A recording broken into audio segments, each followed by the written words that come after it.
So you guys were I'm hearing all you guys wanted the theme song shortened, so here we go. This girl reviews movies, games, and books. Sometimes she plays them.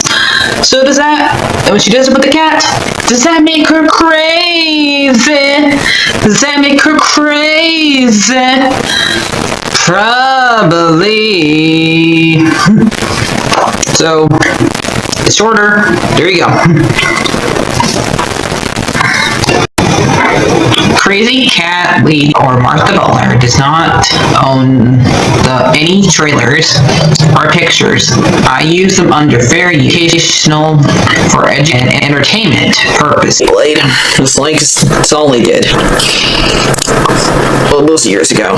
See? No, I don't want to do any more of it.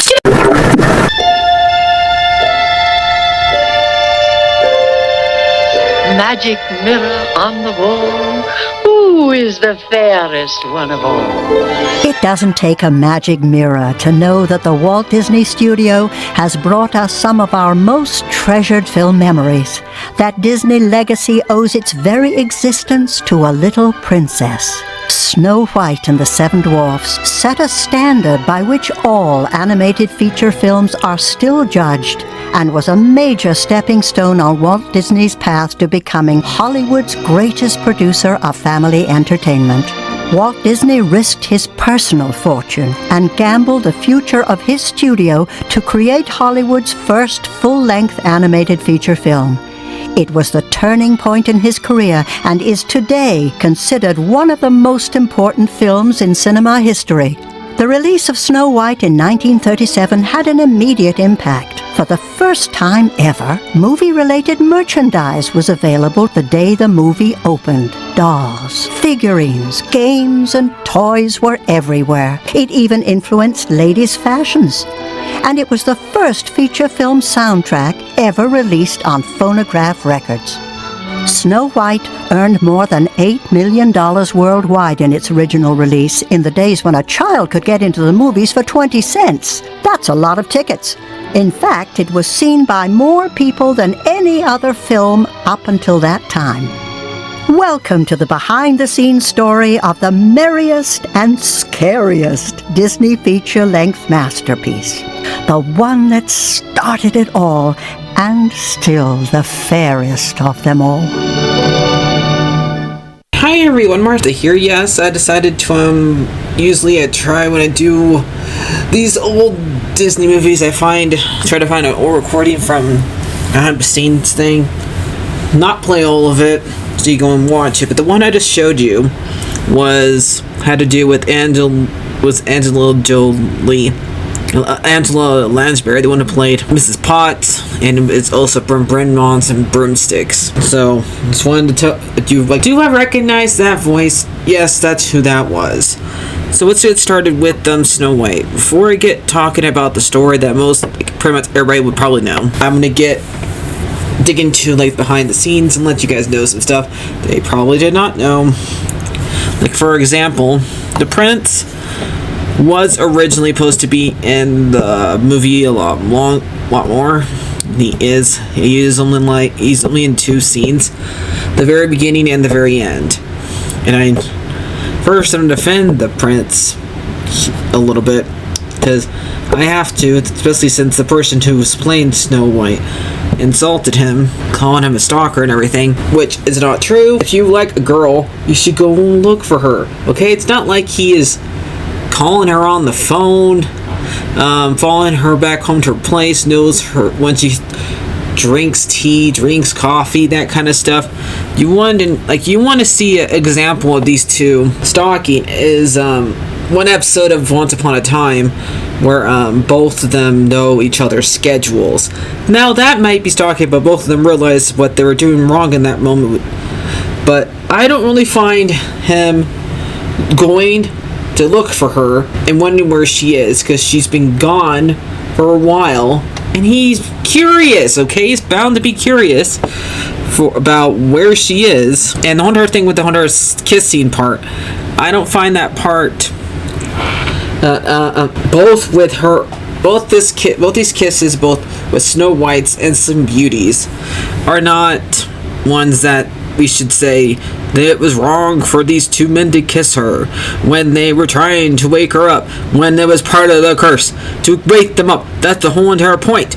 Okay, you guys don't understand. I know in the original stories of these, it was not the same, but Disney's trying to make it where anybody can watch this. Okay, that's what it was. So there was deleted scenes. The two deleted scenes I'm gonna focus on are the ones that had to do with the prince, because there was a deleted scene where the queen was gonna capture the prince and stop him from like doing the kiss, just like Maleficent does in the Sleeping Beauty. In fact, that's the reason why they had him captured by Maleficent, so they can show that part later on, show that part eventually, and they did. And there's also like a scene where we see the dwarfs eating, and there's also like supposed to be technically three.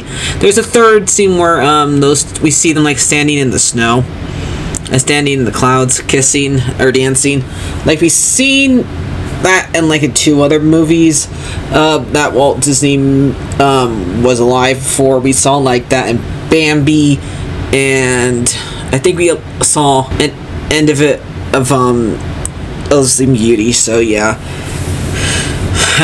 Walt had a weird thing for people dancing in the clouds. But that's okay, it's silly, but that's Walt. So let's get on with it. There's some other things I would want to bring up, like the fact that Walt, at first by his older brother Roy, was told Roy didn't think this would be possible to do because how expensive it would be for them. But he like makes sure that it actually happened, since this is technically, not really, because there was animated movies before this, but this is the one that most people know about. Because I did watch this video where they're like showing all the movies that were like thought of as cartoons before Snow White, but a lot of them are lost to time, or they weren't finished, or they're hard to find, or they're done by like other countries.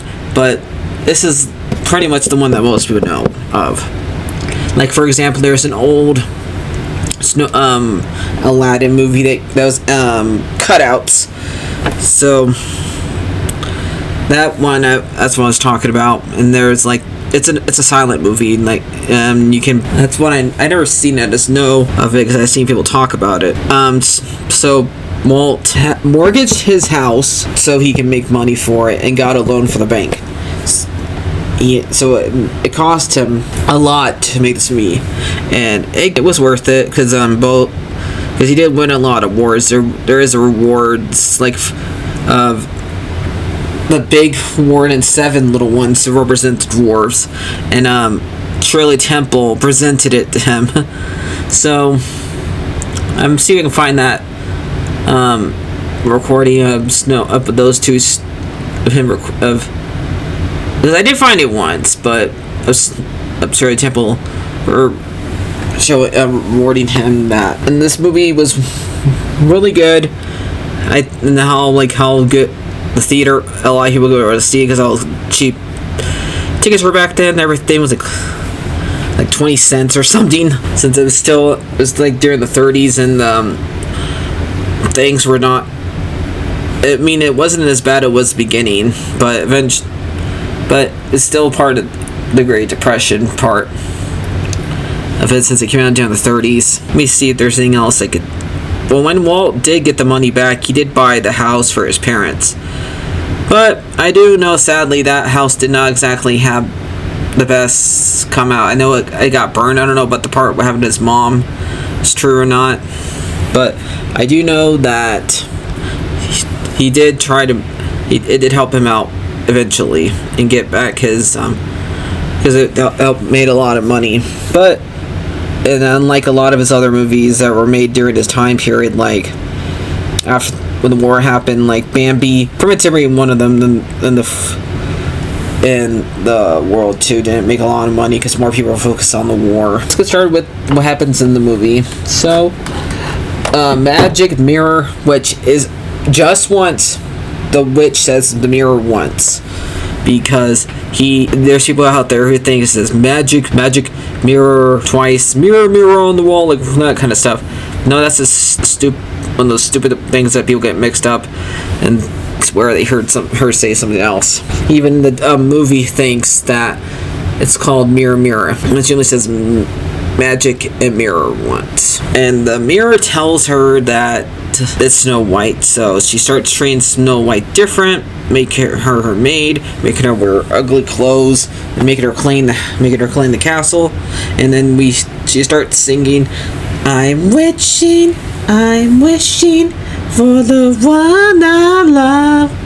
And then we have the prince come and find her, which I also think the reason also why they don't have him in here that often, because it's hard to animate.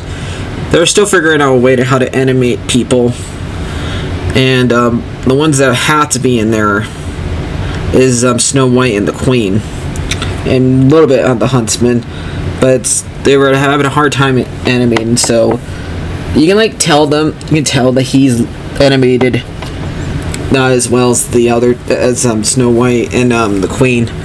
So because they're still just figuring how to do rotoscope, where you watch the actors act, and then you take a picture of it, and then you trace over it. So they're still figuring how to do that. That's why the dwarfs and the animals look different from each other, from the prince, Snow White, the huntsman, and the evil queen. If you're wondering why the animation looks different, because it is animated differently. They didn't need to have to watch somebody with the animals. They just drew them, in the same thing with the dwarfs. They didn't have to have actors for the dwarfs come in. They just drew them.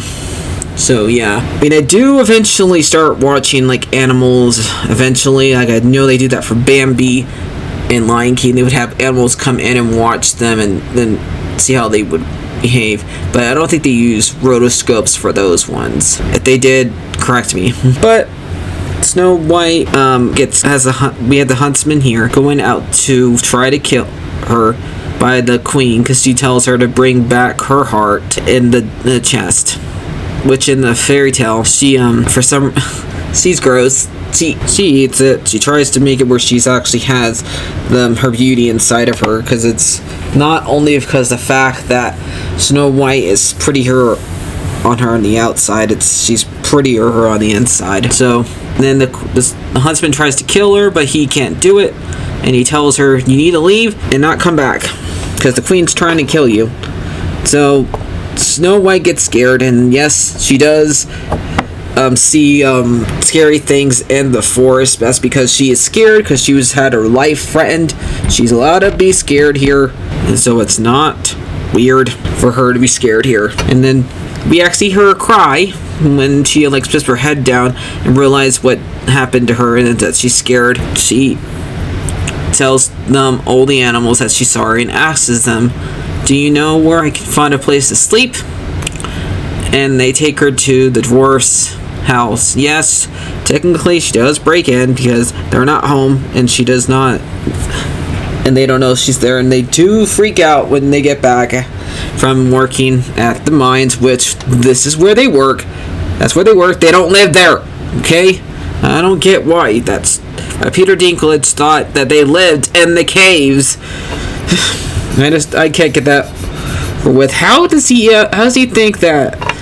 Not watch the movie, Peter Dinklage. She helps them cleanse the house for them, and then starts singing whistle while you work, do do do do do do, cause I can't whistle while you can't work, so this song is not fun for me.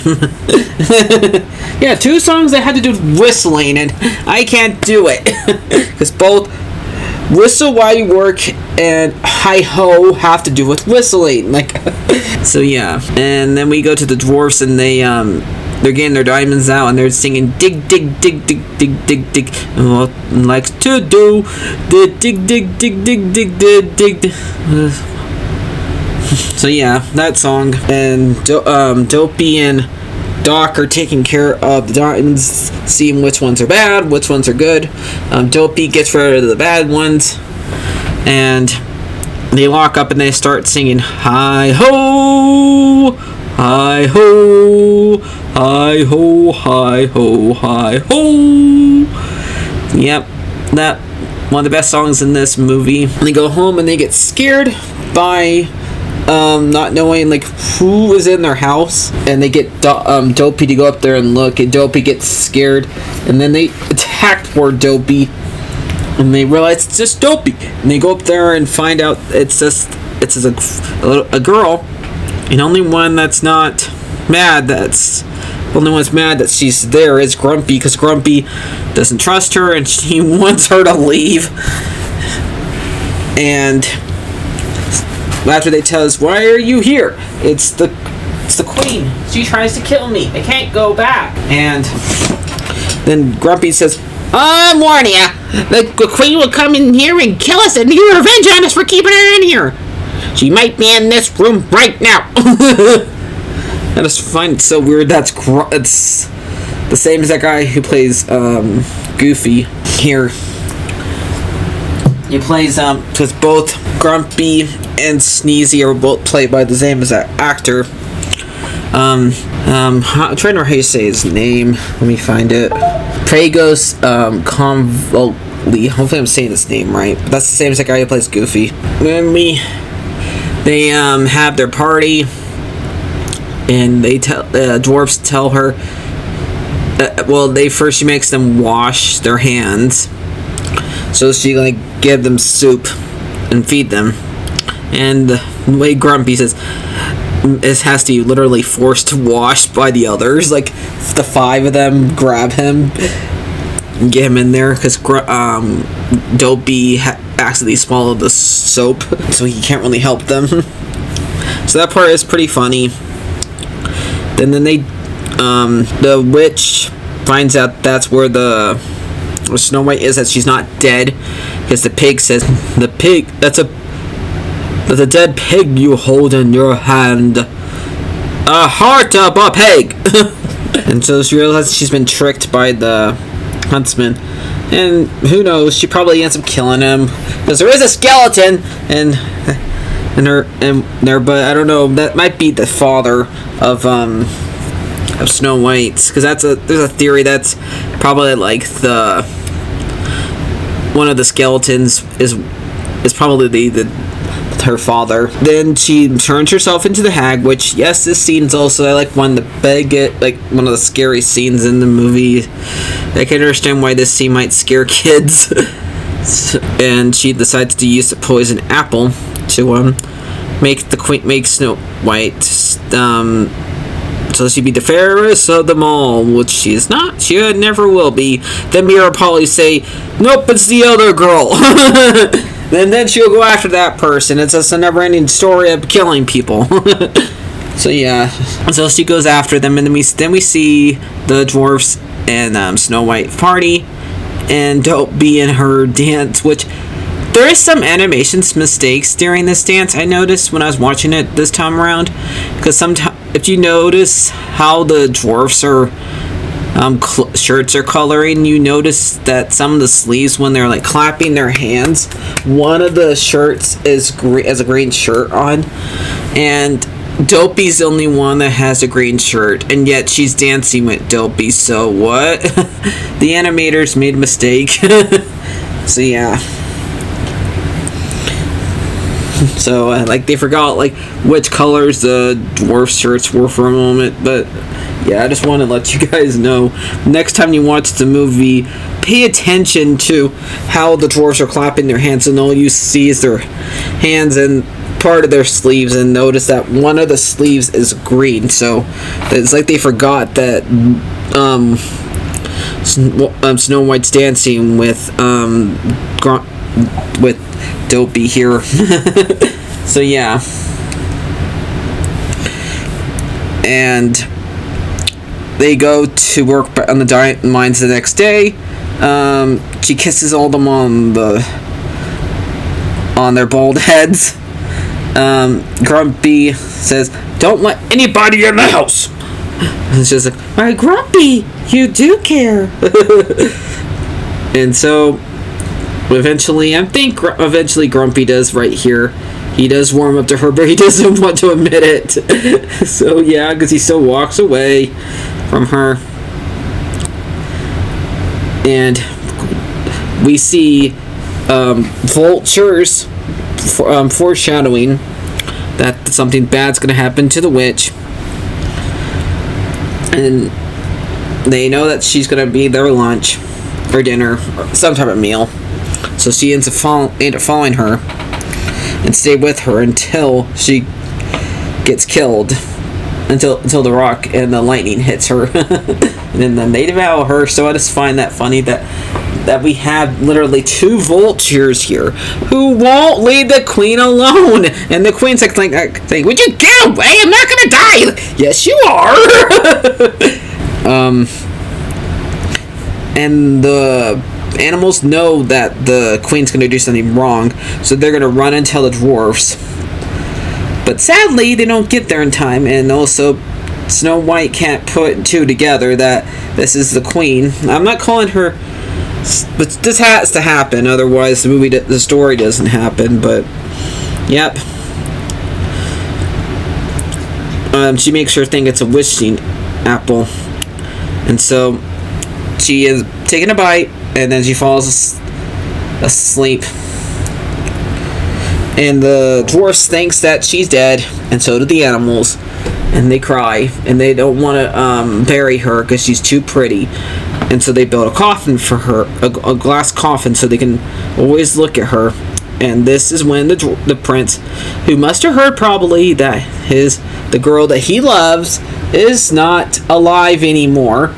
It's a funeral, okay? It's okay that he's here. Why does everybody think it's bad? Why does a lot of people think he's bad that he's here, and that there's that stupid, or a lot of people think that he's stalking him? I just don't understand why some people think that. But they don't want it happen, and they want her to stay asleep forever. So yeah. And he goes and kisses her, which is still, that part's not wrong either. And she wakes up, and then she says goodbye to the dwarfs, and then she goes into the clouds in the sky. So this movie is not perfect. You're not gonna get perfect on your first try, okay? It's impossible. This is their technically first movie. Before this, Walt was just making shorts for movies in theaters, okay? And it wasn't make that much money off of those things, because most of the time people go to those movies just for whatever movie's playing. So yeah, it's not gonna be perfect. So I just don't understand why people think it has to be, but it is a good movie. I still think I'm probably gonna give it like an 8 out of 10. So if you're wondering where to watch this, go watch this on Disney Plus. If you don't have it, yep. So let's find out. I mean, if I go look up at the scores, I'm gonna see ones that showing how much money it made and what the budget was. But the money it made back would be from old time when it got re-released. But I'll tell you guys who directed it and who was in it also. And we got Aiden Arley Clarksel. I hope I'm saying her name right. Playing Snow White. We got Laura Vance playing the Evil Queen. I already told you who played Grumpy and Sneezy. Don't I have who plays the Prince? Right here. Henry Stockwell. Then the ones who directed it. Let me go back over here. Now I won't be able to find pictures of all of them, but I have pictures of some of the ones who directed it. We got Dave Hand. That's the dad. That's the one. His son got mad at Rachel Zegler for what she said about the movie. Lance Morey. Will Sved Jackson. Ben Shape Teeth. and Will Copper Piece, Paris Piece. And yep, we know the story is made by the Grimm brothers, even though there's like a whole bunch of other stories out there. So I'll see you guys later. Like, comment, subscribe. Let me know if I forgot anything to say about the history of this movie, but I tried my best to like cover everything. So I'll see you guys later. Like, comment, subscribe, and bye bye.